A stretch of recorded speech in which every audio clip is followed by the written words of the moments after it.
Praise the lord. ప్రభువైన యేసుక్రీస్తు నామములో ఈ ఉదయకాలమందు మీ అందరికీ కూడా శుభములు తెలియజేస్తూ ఉన్నాను. ఈ ఉదయకాలమందు పరిశుద్ధ గ్రంథములో నుండి రోమీలకు రాసిన పత్రిక 12వ అధ్యాయము 9వ వచనము.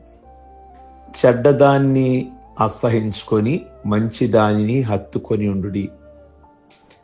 ప్రతి మానవునికి సమాజంలో గొప్పగా బ్రతకాలని ఉంటుంది, కానీ కొంతమందికి మాత్రమే ఆ భాగ్యం కలుగుతుంది. చెడ్డ లక్షణాలు మనిషిని పైకి రాకుండా ఎక్కడ వేసిన గొంగలి అక్కడే అన్నట్లు చేస్తాయి. అయితే ఎవరైనా సమాజంలో ఉన్నత స్థితికి రావాలి అంటే ఒక 4 విషయాలను నేను మీ ముందుకు తీసుకురావాలనుకుంటున్నాను. అవి విడిచిపెడితే ఉన్నతంగా రావడానికి అవకాశాలు ఉన్నాయి. మొదటిగా నిద్ర. సామెతలు 20వ అధ్యాయము 13వ వచనము. లేమికి భయపడి నిద్ర యందు ఆసక్తి విడుము. అంటే లేమికి భయపడి నిద్ర యందు ఆసక్తి విడుము. కరువు రాబోతుంది అన్న భయంతో, లోటు రాబోతుంది అన్న భయంతో, భవిష్యత్తులో నా కుటుంబంలో ఎలా ఉండబోతుందో, సమృద్ధి ఉంటుందో లేదో అన్న భయంతో ఈ రోజున నిద్రను విడిచిపెట్టాలి. అంటే నిద్రపోకూడదని కాదు ఇక్కడ అర్థం. మానవ జీవితం చాలా అమూల్యమైనది. అందులో సగభాగము నిద్రకే వినియోగిస్తున్నాం అన్నాడు ఒక కవి. నిద్ర అంటే హాయిగా మంచం మీద కునికి తీయడమే కాదు, మెలకువగా ఉన్నప్పుడు కూడా సమయాన్ని సద్వినియోగం చేసుకోకుండా దుర్వినియోగం చేస్తారు. చూసారా? ఇంట్లోనో రోడ్డు మీదో అరుగుల మీదో బాతాకాని వేసి టైం అంతా వేస్ట్ చేస్తారు. చూసారా? అది కూడా నిద్ర లాంటిదే. నిద్రపోయిన వ్యక్తి ఏమీ చేయలేడు. అలాగే ఇతను మెలకువతో ఉన్నాడనే గాని ఏ పని ఏ పాటు ఏమీ లేవు గనక అది నిద్రతో సమానమే. కనుక మనలో ఉన్న చైతన్యాన్ని ఉజ్జీవం చేసుకోకపోవటం దోషం అన్నమాట. ఇంకా కొంచెము నిద్రించేదను, కొంచెము కునికెదను, కొంచెం సేపు చేతులు ముడుచుకొని పడుకుంటా అని నీవు అనుకుంటున్నావు. చూసావా? అప్పుడే దోపిడీగాడు వస్తాడు.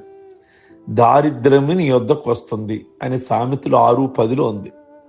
బైబిల్ గ్రంథ చరిత్రలో చాలా మంది తమ జీవితాలలో తీరని నష్టాన్ని కొని తెచ్చుకున్నారు. కేవలము నిద్ర వల్ల పడిపోయిన వాళ్ళు ఉన్నారు. ఆ ప్రార్థనా జీవితానికి దూరమైన వారు ఉన్నారు. భక్తిలో పడిపోయిన వారున్నారు. అందుకో కవి అన్నాడు, మత్తు వదలరా నిదుర మత్తు వదలరా అన్నాడు. ఈ చెడ్డదానిని లేక ఈ దోషమును వదిలించుకుంటే మనము కాస్త ఉన్నత స్థితిలోనికి రావడానికి అవకాశాలు ఉన్నాయి. రెండోదిగా సామెతల గ్రంథము 10వ అధ్యాయము 4వ వచనం. బద్ధకముగా పనిచేయువాడు దరిద్రుడగును, శ్రద్ధ గలవాడు ఐశ్వర్యవంతుడగును. బద్ధకం పరమశత్రువు. శక్తి సామర్థ్యాలున్నా, బలమున్నా, చాలా మంది హెల్దీగా ఉన్నా ఏ పని చేయడానికి ఇష్టపడరు. బద్ధకాన్ని ప్రేమించేవాడు సోమరిగా మారతారు. సోమరి ఆరోగ్యాన్ని, సంపదను తొందరగా కోల్పోయి రోడ్డును పడతారు. బద్ధకం తాత్కాలికమైన సుఖాన్ని ఇస్తుంది. ఆ తర్వాత వచ్చేవన్నీ కష్టాలు మాత్రమే. గమనించాలి యవనస్తులారా, కష్టపడి సుఖపడవచ్చు. కష్టపడే టైంలో గనక నీవు కష్టపడితే ఓ టైంలో నువ్వు కూర్చోవచ్చు.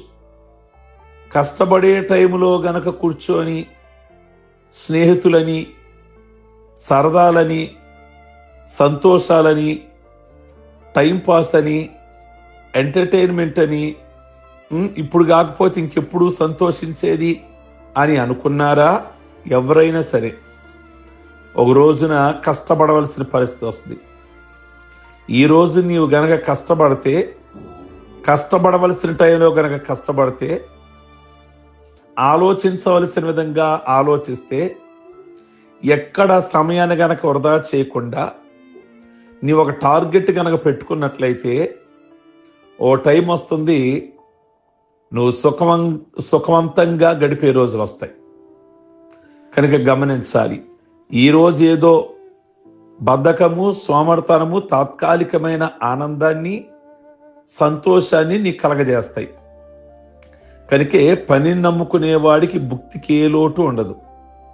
బద్ధకాన్ని విడిచిపెట్టి పనిలో గనక నిమగ్నమైతే ఆరోగ్యానికి ఆరోగ్యం, సంపాదనకు సంపాదన రెండూ తోడుగా నిలుస్తాయి.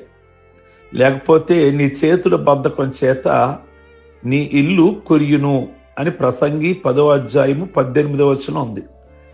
కావున ఈ దోషాన్ని కూడా విడిచిపెట్టకపోతే బయటి ప్రపంచంలో ఉన్న శత్రువులు అపకారం చేయకపోవచ్చు, కానీ తిరుగులేని కీడును కలిగించే శత్రువు ఏంటో తెలుసా? మనలో ఉన్న బద్ధకమే. అదే సోమరితనం. దానివల్ల ఏ పని మనం చేయలేం. ప్రారంభించిన పనిని మధ్యలోనే ఆపివేస్తాం. స్టార్టింగ్లో ఉన్న ఉత్సాహం చివరిదాకా ఉండదు. కనుక కష్ట నష్టాలకు కారణమైన ఈ సోమరితనాన్ని విడిచిపెట్టి ఎప్పటి పనిని అప్పుడే ఉత్సాహంగా చేసేవారికి దేవుడు కూడా తోడుగా ఉంటాడు. ప్రయత్నాన్ని మించిన బంధువు లేడు. ప్రయత్నం చేస్తే సాధించలేనిది ఏదీ లేదు.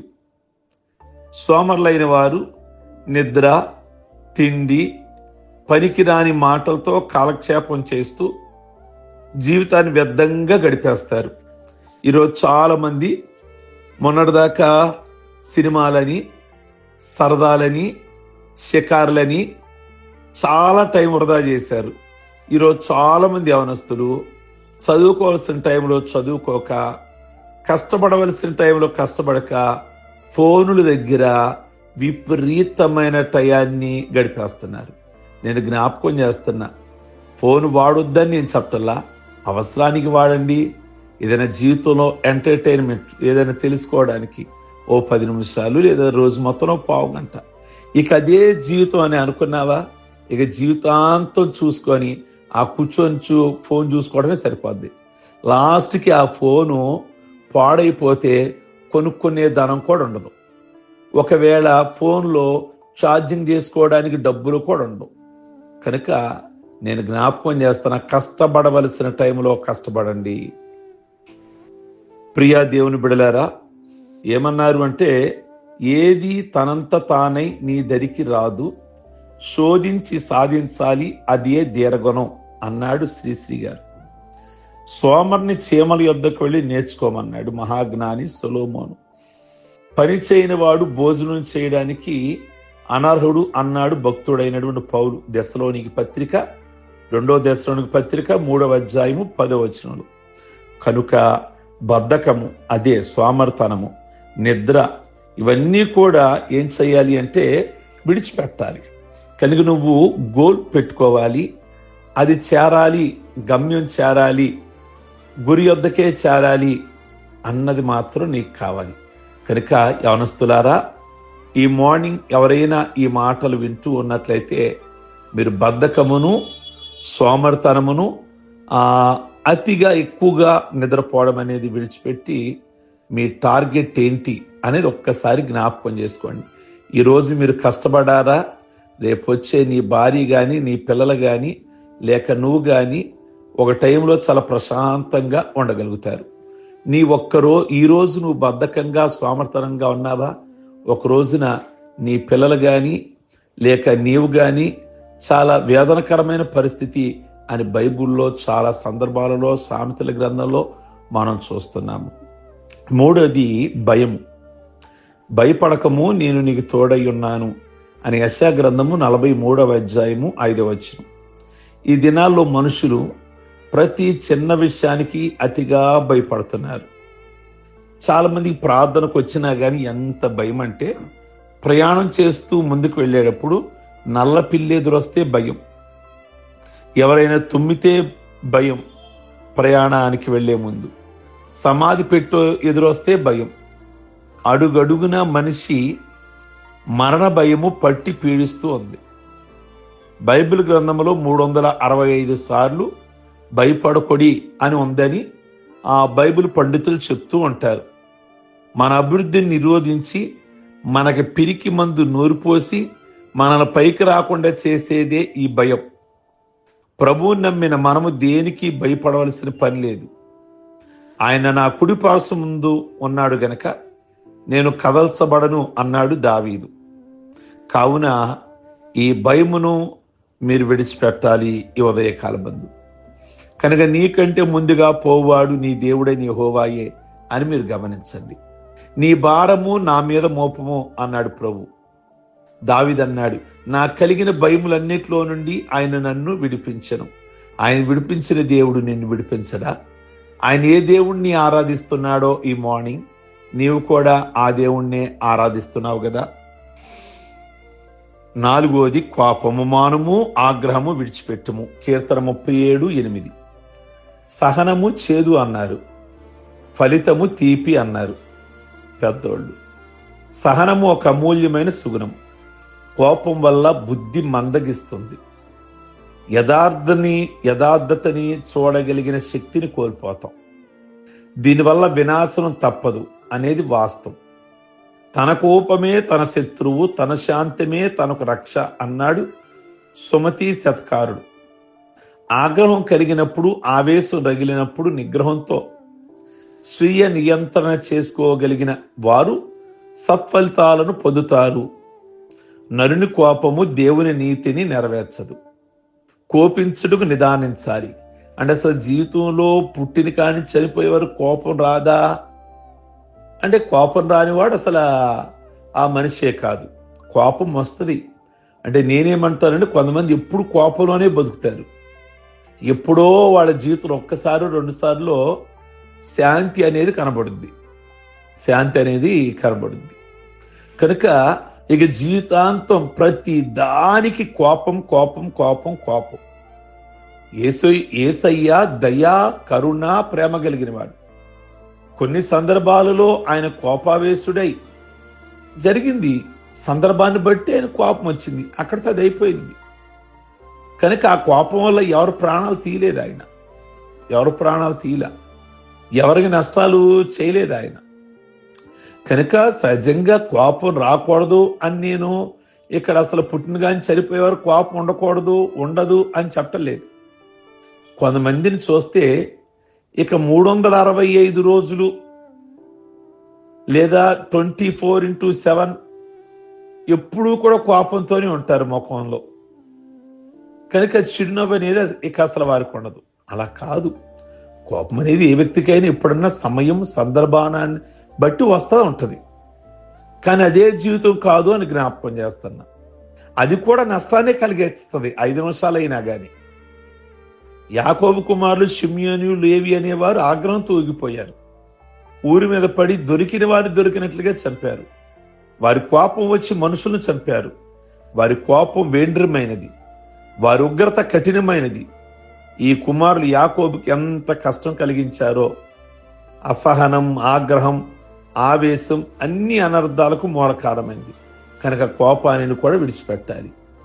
నెంబర్ 1 నిద్ర, 2వది బద్ధకము, సోమర్తనము, 3వది భయము, 4వది కోపం. వీటికి వీలైనంత వరకు మనల్ని బలహీనం చేసేది ఇదే. వీటి నుండి ప్రభు మనకు విడుదలిచ్చేలాగా ప్రార్థన చేద్దాం. సర్వశక్తి కలిగిన తండ్రి, ఉదయకాలమందు కొన్ని విషయాల్లో మేము విడిచిపెట్టాలని, ఈ విడిచిపెడితే మాకు దీవెనకరంగా, మేలుకరంగా ఉంటుందని, మా వ్యక్తిగతమైన జీవితానికి బాగుంటుంది, మా కుటుంబానికి బాగుంటుంది, మా కుటుంబస్తులకు బాగుంటుంది, మరి సంఘానికి బాగుంటుంది, సమాజానికి బాగుంటుంది మేము వీటిని గనక విడిచిపెడితే కనుక వీటన్నిటి నుండి మేము వేటిలో లోపాలు కలిగి ఉన్నామో వాటన్నిటిని విడిచిపెట్టగలిగిన కృపను, శక్తిని మీరు మాకు దయచేయమని ప్రార్థిస్తున్నాం తండ్రి. మీ కొందనాలు. ఈ మాటలు అనేకులకు దీవెనకరముగా, ఆశీర్వాదకరముగా ఉంచండి. మీ కొందనాలు. ఈరోజు పెళ్లి రోజులు కానీ, పుట్టినరోజులు కానీ, రక్షణ పొందిన రోజులు కానీ చేసుకుంటున్న బిడ్డలందరినీ దీవించి ఆయుష్, ఆరోగ్యాలతో నింపండి. ఈరోజు ఎవరు ఎటువైపు ప్రయాణాలు చేస్తున్నారో వారి ప్రయాణాలలో భద్రత, కాపుదల, కృప తోడుగా ఉంచి ప్రభువా, అందరి కుటుంబాలలో నెమ్మది కొరకు, సమాధానం కొరకు ప్రార్థిస్తూ, వారు ముఖ్యంగా ఏ విషయాల కొరకు ప్రార్థిస్తున్నారో ఆ విషయాల్లో మీరే కృప చూపించి మేలు చేయమని యేసుక్రీస్తు పరిశుద్ధ నామములో అడుగుచున్నాం తండ్రి. ఆమేన్. God bless you. ప్రభు మిమ్మల్ని దీవించును గాక. మీకు ఈ మాటలు దీవెనకరంగా ఉంటే మీ స్నేహితులందరికీ ఫార్వర్డ్ చేయండి. ఇప్పుడే మర్చిపోతారు. లైక్ బటన్ నొక్కండి. చాట్ బాక్స్లో మీరు పొందుకున్నటువంటి ఆ మేలుని ప్రభు మహిమార్థంగా తెలియచేయండి. God bless you.